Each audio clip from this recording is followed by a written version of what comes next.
오늘 우리에게 주시는 하나님의 말씀은 신약 성경 요한복음 11장 17절에서 27절까지의 말씀입니다. 예수께서 와서 보시니 나사로가 무덤에 있은지 이미 나으리라. 베다니는 예루살렘에서 가깝기가 한 오리쯤 되매 많은 유대인이 마르다와 마리아에게 그 오라비의 일로 의문하러 왔더니 마르다는 예수께서 오신다는 말을 듣고 곧 나가 맞이하되 마리아는 집에 앉았더라. 마르다가 예수께 여짜오되 주께서 여기 계셨더라면 내 오라버니가 죽지 아니하였겠나이다. 그러나 나는 이제라도 주께서 무엇이든지 하나님께 구하시는 것을 하나님이 주실 줄을 아나이다. 예수께서 이르시되 내 오라비가 다시 살아나리라. 마르다가 이르되 마지막 날 부활 때에는 다시 살아날 줄을 내가 아나이다. 예수께서 이르시되 나는 부활이요 생명이니 나를 믿는 자는 죽어도 살겠고 무릇 살아서 나를 믿는 자는 영원히 죽지 아니하리니 이것을 내가 믿느냐. 이르되 주여 그러하외다. 주는 그리스도시요 세상에 오시는 하나님의 아들이신 줄 내가 믿나이다. 아멘. 우리는 마르다에 대해 예수님께 책망받은 부엌대기라는 편견을 갖고 있습니다. 그 이유는 누가복음에 나오는 마르다에 관한 이야기 때문입니다. 예수님 일행이 마르다와 마리아의 집에 머물게 되었습니다. 그때 마르다는 예수님의 일행을 대접하기 위해서 분주히 움직였습니다. 그런데 동생 마리아는 이 마르다를 돕지 않고 예수님 곁에서 말씀을 듣고 있었습니다. 마르다는 속으로 생각합니다. 마리아의 행동이 이기적이고 옳지 않다고 봅니다. 그리고 이러한 생각을 예수님께서 동의해 주실 거라고 믿습니다. 그래서 마리아에게 자기의 일을 돕도록 말해달라고 부탁합니다. 하지만 예수님은 의외의 반응을 보이십니다. 누가복음 10장 41절 말씀을 봅니다.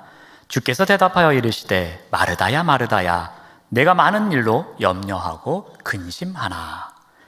여기서 예수님께서는 마르다야 마르다야 하면서 두 번이나 반복하여 부르십니다. 소위 이중혹격을 사용하십니다.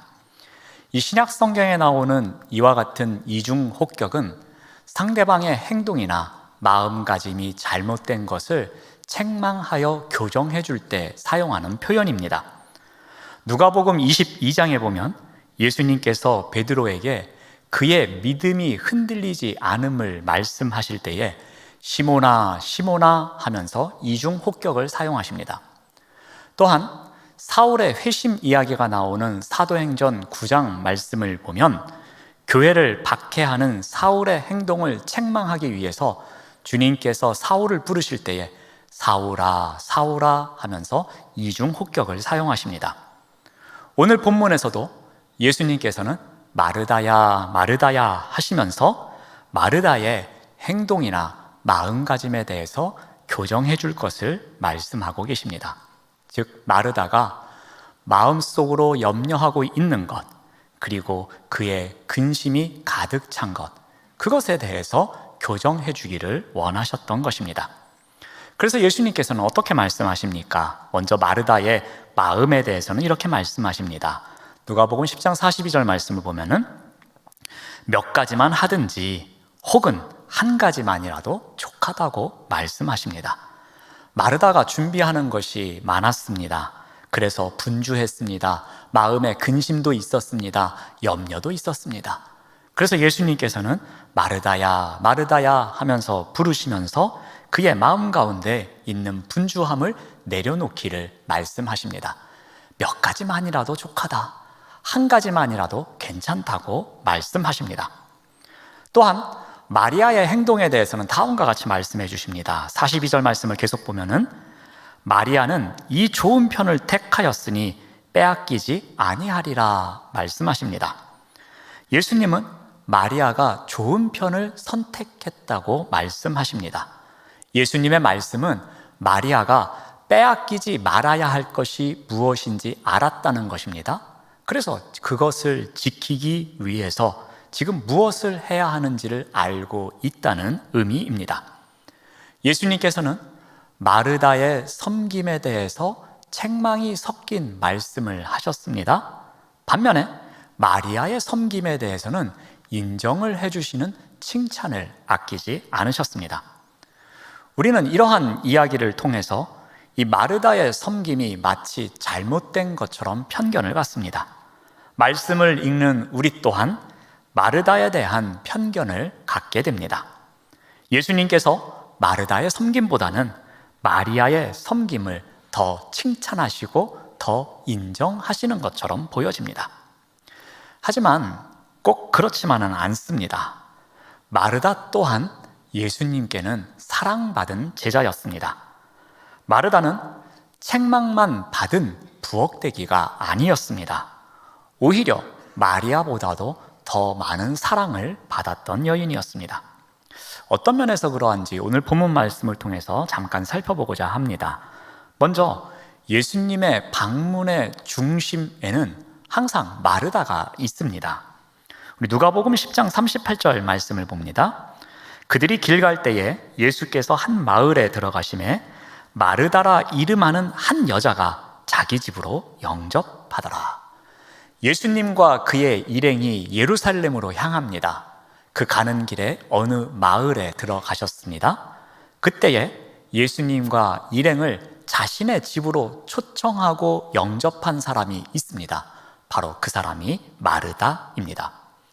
예수님과 그의 일행을 초청하고 영접하는 일의 중심에는 마르다가 있었습니다. 또한 오라비 장례의 일이 분주할 때였습니다. 마르다가 장례와 관련하여 여러 가지 일을 처리하고 있을 때였습니다. 많은 유대인들이 마르다와 마리아를 방문해서 위로하고 있는 때였습니다. 그때 소식이 하나 들려옵니다. 예수님께서 이곳으로 오시고 계시다는 것이었습니다. 이때에 마르다는 어떻게 합니까? 우리 요한복음 11장 20절 말씀을 봅니다. 마르다는 예수께서 오신다는 말을 듣고 곧 나가 맞이하되 마리아는 집에 앉았더라. 예수님께서 오신다는 소식을 듣고 달려나간 사람은 마르다였습니다. 예수님을 자신의 집으로 적극적으로 초청했던 사람도 마르다였습니다. 또한 예수님께서 오신다는 소식을 듣고 더욱더 기쁨으로 그를 영접했던 사람 또한 마르다였습니다. 예수님을 초청하는 일, 예수님을 영접하는 일, 예수님과 만나는 일의 중심에는 항상 마르다가 있었습니다. 또한 마르다를 향한 예수님의 마음, 예수님의 사랑에 대해서도 성경은 이렇게 기록하고 있습니다. 요한복음 11장 5절 말씀을 봅니다.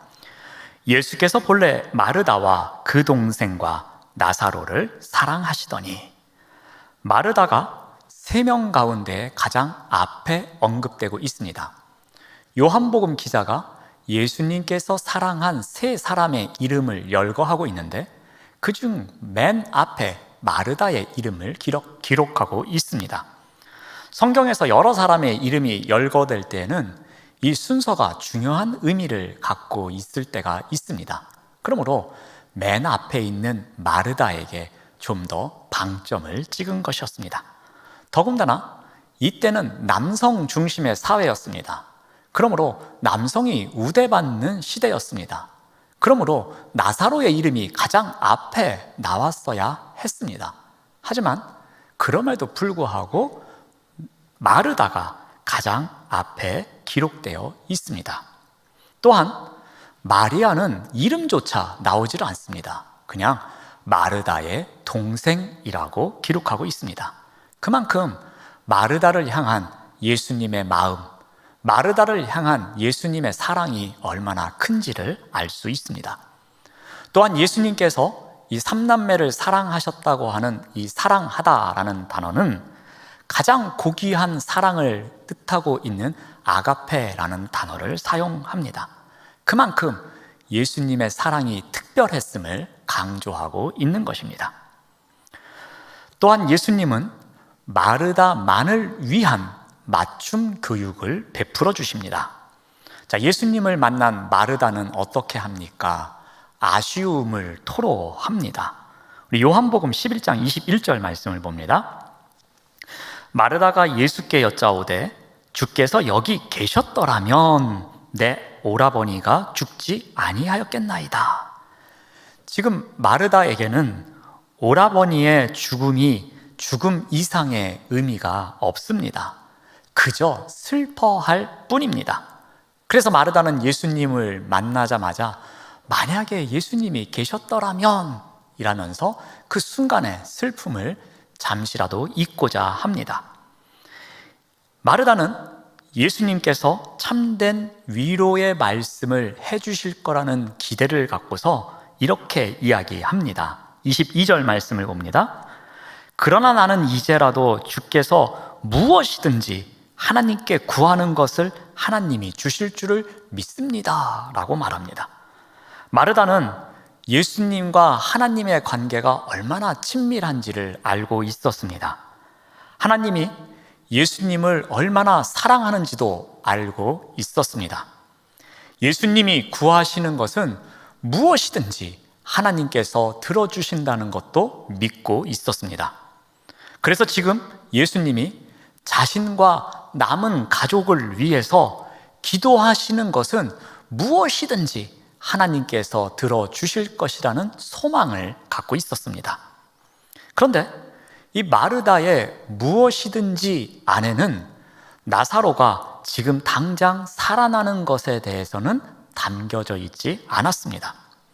예수님을 신실하게 믿었습니다. 하나님의 능력을 의지하며 살아왔습니다. 하지만 마르다가 갖고 있는 지식과 그의 믿음의 한계 때문에 지금 당장 나사로가 살아날 것이라는 믿음은 그에게 없었던 것이었습니다. 자, 이러한 마르다를 향하여서 예수님께서는 어떻게 말씀하십니까? 우리 23절 말씀을 봅니다. 예수께서 이르시되 내 오라비가 다시 살아나리라 라고 말씀하십니다. 그러자 마르다는 또 어떻게 답변합니까? 24절 말씀을 봅니다. 마르다가 이르되 마지막 날 부활할 때에는 다시 살아날 줄을 내가 아나이다 라고 합니다. 지금 마르다가 생각하고 있는 무엇이든지, 이 무엇이든지에 담겨져 있는 부활의 의미가 예수님과는 다른 것입니다. 그것은 머자나 천국에서 다시 만날 수 있으니까 힘내라, 이 정도의 위로 정도가 있을 거라는 생각을 하고 있는 것입니다. 왜냐하면 당시의 사두개인들을 제외한 대부분의 유대인들은 이러한 부활을 믿고 있었기 때문이었습니다. 당장의 부활이 아닌 장래의 부활에 대해서만 믿음이 있었던 것입니다. 하지만 예수님은 지금 어떤 말씀을 하고 계십니까? 장래의 부활이 아닌 지금 당장의 부활을 말씀하고 계십니다. 지금 당장 이러한 일이 일어날 것이며 새로운 생명이 창조될 것을 말씀하고 계십니다. 예수님은 마르다에게 자신이 가르쳐주고 싶은 말씀이 무엇인지 본격적으로 시작하십니다. 마르다만을 위한 맞춤 교육을 시작하십니다. 그 맞춤 교육의 핵심이 바로 25절과 26절 말씀입니다. 예수께서 이르시되 나는 부활이요 생명이니 나를 믿는 자는 죽어도 살겠고 무릇 살아서 나를 믿는 자는 영원히 죽지 아니하리니 이것을 내가 믿느냐라고 말씀하십니다. 예수님께서는 마르다만을 위한 맞춤 교육을 시작하시면서 요한복음 안에서 흐르고 있는 전통적인 방법을 사용하십니다. 그것은 바로 예수님 자신이 어떠한 분이신지를 설명하는 형식입니다. 나는 무엇이야 라는 말씀을 하십니다. 나는 생명의 떡이야. 나는 세상의 빛이야. 나는 양의 문이야.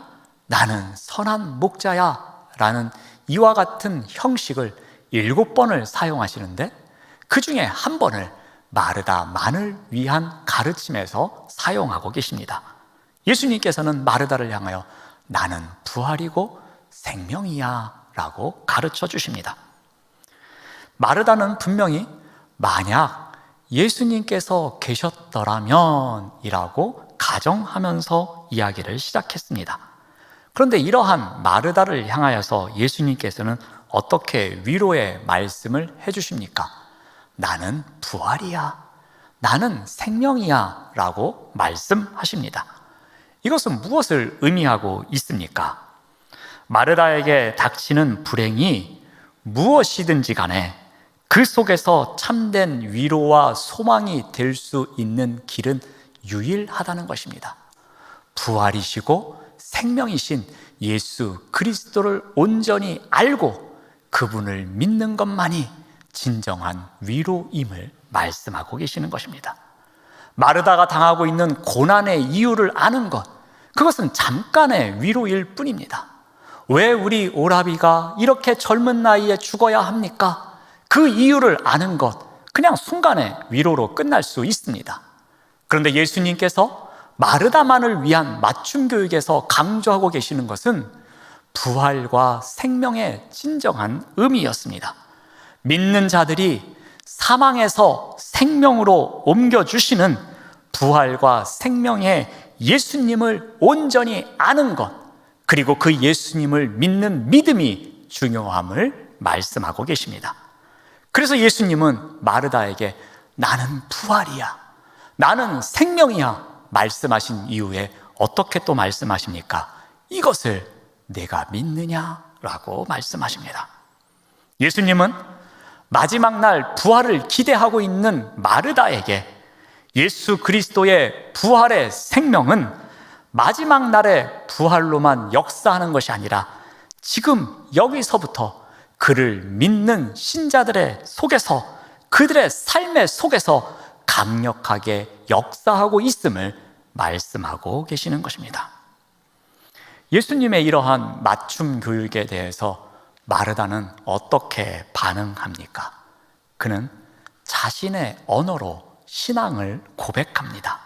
우리 27절 말씀을 봅니다. 이르되 주여 그러하외다. 주는 그리스도시요 세상에 오시는 하나님의 아들이신 줄 내가 믿습니다 라고 고백합니다.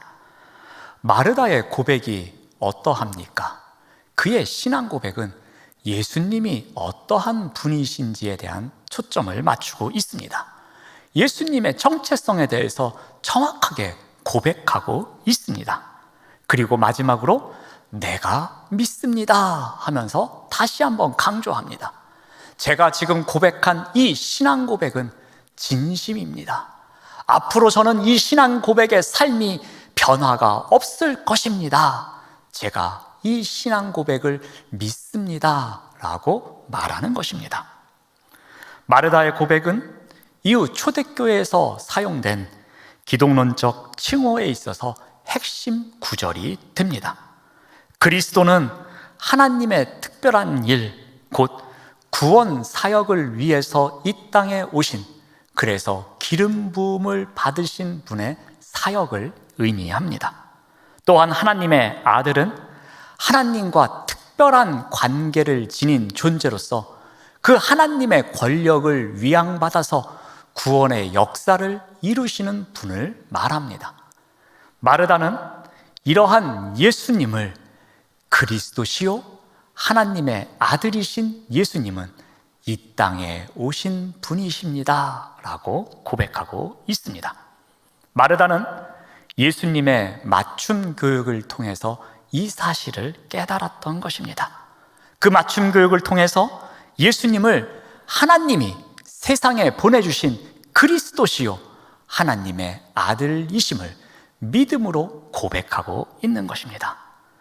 어떠한 종교 지도자들도 하지 못한 고백, 어떠한 유대인들도 하지 못했던 신앙의 고백을 마르다가 하고 있는 것이었습니다. 이러한 마르다의 신앙 고백이 얼마나 대단한가 하면은 공간복음에 나오고 있는 베드로의 신앙 고백과 똑같습니다. 공간복음서에 예수와 베드로가 대화하는 장면이 있습니다. 이때 베드로는 예수님을 향하여 자신의 신앙을 고백합니다. 예수님은 그리스도이십니다. 살아계신 하나님의 아들이십니다 라고 고백합니다. 수제자인 베드로가 한 고백이었습니다. 이후 베드로의 고백은 초대교회에서 가장 중요하게 여겨지는 사도적 전승으로 삼게 됩니다. 그런데 마르다의 고백이 이와 같은 고백과 똑같은 고백임을 이야기하고 있습니다. 또한 마르다의 고백은 메시아와 하나님 아들의 조합을 이룬 이 고백이 요한복음 기자가 복음서를 기록한 목적과도 똑같음을 이야기합니다. 우리 요한복음 20장 31절 말씀을 봅니다. 오직 이것을 기록함은 너희로 예수께서 하나님의 아들 그리스도이심을 믿게 하려 함이요. 요한복음 기자가 요한복음을 마무리하면서 이렇게 기록합니다. 내가 요한복음을 기록한 목적이 있습니다. 그 목적은 예수님이 어떠한 분인지를 이 책을 읽는 사람들에게 가르쳐주기 위함입니다. 예수님은 그리스도이십니다. 예수님은 하나님의 아들이십니다. 이 중요한 두 개의 단어를 가르치기 위해서 요한복음 기자는 요한복음을 기록했다고 그 목적을 서술하고 있습니다. 그런데 마르다의 신앙 고백이 어떠합니까? 바로 이 복음서의 기록 목적과 똑같이 일치하고 있음을 알 수 있습니다. 그 정도로 마르다의 신앙의 고백이 놀라운 것이라는 것을 우리가 알 수 있습니다. 누가복음에 나오는 이 마르다의 모습은 책망만 받는 부엌대기의 모습으로 비추어집니다. 그리고 이 모습이 우리에게 마르다에 대한 편견을 갖게 합니다. 그러나 요한복음을 중심으로 살펴본 오늘 말씀에 의하면 그녀는 예수님께 많은 사랑을 받았던 제자였음을 알 수 있습니다. 오히려 마리아보다도 더 많은 사랑을 받은 제자처럼 보여집니다. 예수님과의 만남의 중심에는 항상 마르다가 있었습니다. 예수님의 정체성이 선포되고 있는 나는 부활이요, 나는 생명이야 라는 선포의 자리에 마르다가 있었습니다. 마르다를 위해서 예수님께서는 마르다에게 맞는 맞춤 교육까지 해주셨습니다. 이 교육을 들은 마르다는 깨닫고 그 예수님에 대해서 온전한 신앙 고백을 할 수 있었습니다. 제자로 살아온 마르다는 그 예수님에 대해서 놀라운 사실을 복음서가 전하고자 했던 것, 또 베드로가 고백했던 그 내용과 똑같은 신앙의 고백을 하고 있었던 것입니다. 이러한 신앙의 고백 가운데에 제자된 삶이 어떠한 것인지를 우리가 알 수 있습니다. 신앙 고백의 어원은 함께 말하다라는 의미를 갖고 있습니다. 우리가 신앙을 고백한다는 것, 이것은 하나님과 함께 이야기를 나누다라는 뜻을 갖고 있는 것입니다.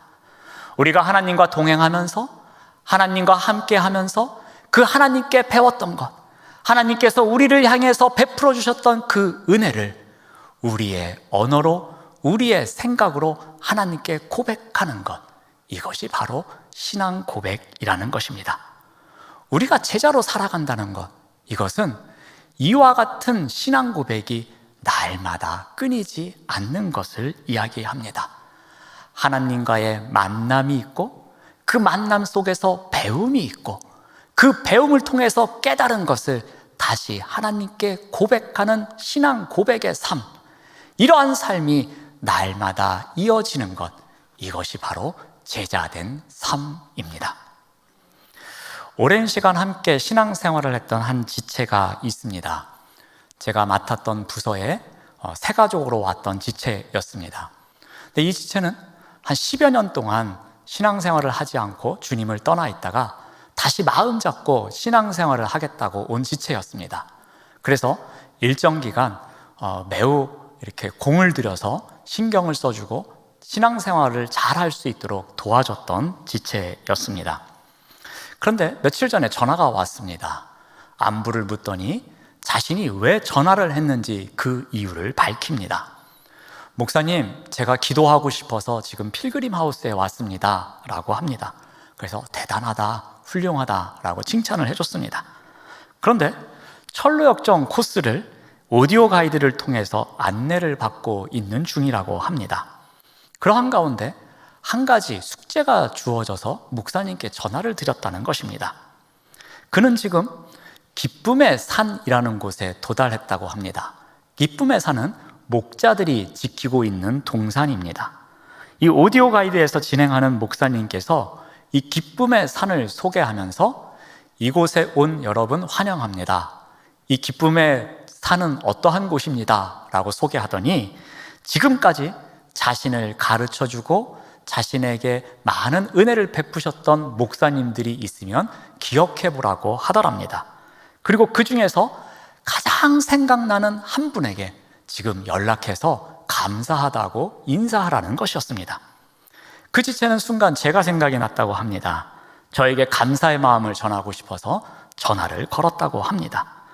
항상 자신을 향해서 참아주고 기다려주고 사랑을 베풀어 주시고 인내해 주셨던 목사님의 사랑이 생각나서 그리고 너무나 죄송해서 전화를 드렸다는 것이었습니다. 그 말을 듣는데 너무나 고마웠습니다. 눈물이 날 정도로 감동했습니다. 왜냐하면 저는 평생 이런 전화를 처음 받아봤기 때문이었습니다. 그래서 제가 이런 전화를 해줘서 너무 고맙다라면서 전화를 끊었습니다. 제가 이런 전화를 받았을 때도 그렇게 기뻤는데 우리의 신앙은 고백을 들으시는 하나님은 얼마나 기쁘실까 생각해 보게 됩니다. 저는 한 사람의 고백을 듣고도 그렇게 감사하고 감격하고 감동했는데 하나님의 백성, 그 많은 백성들 한 사람 한 사람의 신앙의 고백을 들으시는 하나님은 얼마나 기쁘실까 생각해 봅니다. 우리가 만난 그 하나님과 동행하며 그 하나님과 함께하며 그 하나님으로부터 많은 말씀을 배우며 그 하나님께서 베풀어 주셨던 은혜를 기억하며 그리고 지금도 살아계셔서 우리의 인생길 가운데 함께 하시는 그분의 사랑과 은혜를 생각하며 그 은혜에 감사합니다 고백하는 우리의 신앙 고백을 들으시는 그 하나님이 얼마나 기쁘시겠습니까? 바로 제자의 삶은 이러한 것입니다. 우리 주님께 이러한 기쁨을 드리는 것이 제자된 삶입니다. 우리의 언어로, 우리의 생각으로, 우리의 신앙을 고백해서 그 신앙의 고백으로 우리의 주님을 기쁘시게 해드리는 것, 그것이 바로 제자된 삶입니다. 우리의 신앙의 고백이 하나님으로 향한다면 그것은 찬양과 기도가 될 것입니다. 이러한 찬양과 기도를 드리는 삶이 바로 제자된 삶입니다. 우리의 신앙의 고백이 공동체를 향한다면 그것은 아름다운 섬김이 될 것입니다. 함께 가는 섬김의 삶, 제자된 삶이 되는 것입니다.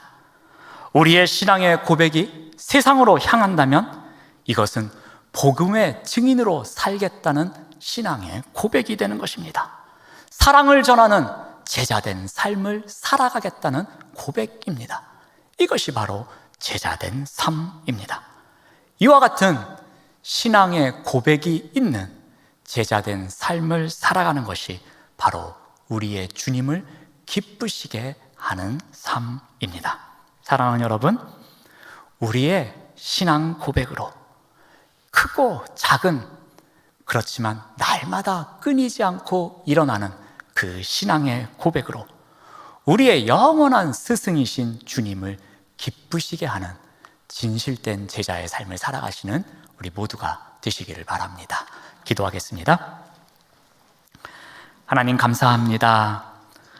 언제나 나의 신실한 신앙의 고백이 있는 삶을 살아내게 하옵소서. 그래서 우리의 영원한 스승이신 주님에게 기쁨을 드리는 신실한 제자의 삶을 살아가도록 인도하여 주시옵소서. 예수님의 이름으로 기도드립니다. 아멘.